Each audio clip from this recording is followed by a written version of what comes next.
G'day mates. Gubernatorial election. This is going to be a real quick one because there's not much to talk about. So we have, we have 11 states that have their governor's election coming 2024, with Vermont and New Hampshire doing one every 2 years. So, simply put, um, West Virginia, term limited. Jim Justice is term limited. Patrick Morrissey's running for the Republicans. He's winning that one. Indiana, safe Republican victory. Missouri, safe Republican. As is Utah. John Forte, he's not going to lose, so simply keep that.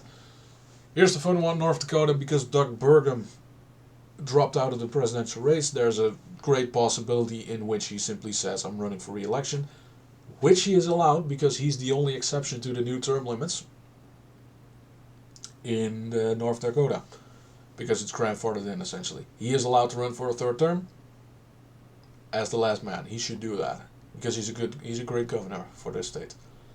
Delaware, safe Democrat. Washington, likely Democrat. Now we have two remaining states, New Hampshire and North Carolina. So let's start with New Hampshire. Incumbent Chris Sununu decided to retire.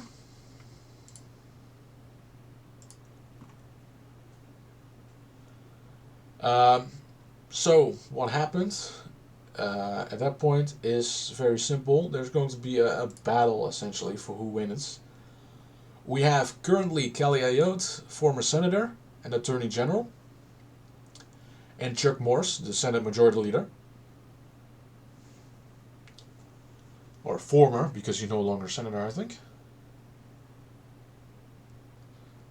No, yeah, he had to retire because in New Hampshire you're not allowed to run for 2 terms. So, for 2 offices at the same time. He's also former acting governor, so basically these are 2 big wigs in the party. At the moment, it looks like Kelly Ayotte is really running up the margins, but 35% undecided, so it could swing either direction. I hope for Chuck Morse because I don't like Ayotte.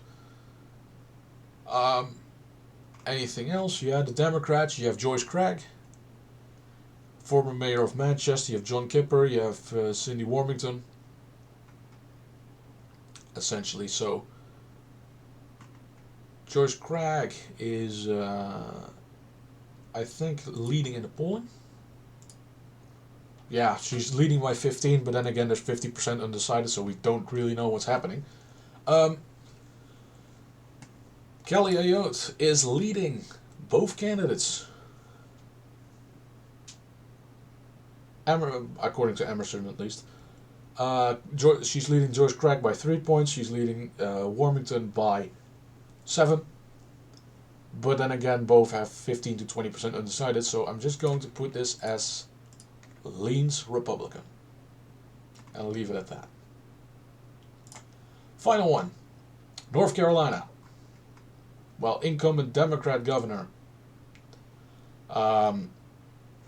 Roy Cooper is term limited. Good riddance, because he's horrible. Running is Sherelle Booker, Gary Fox, Michael Morgan, Josh Stein, incumbent attorney general, and Marcus Williams. Josh Stein is going to get the nomination. He's basically got the entirety of the Democratic Party behind him.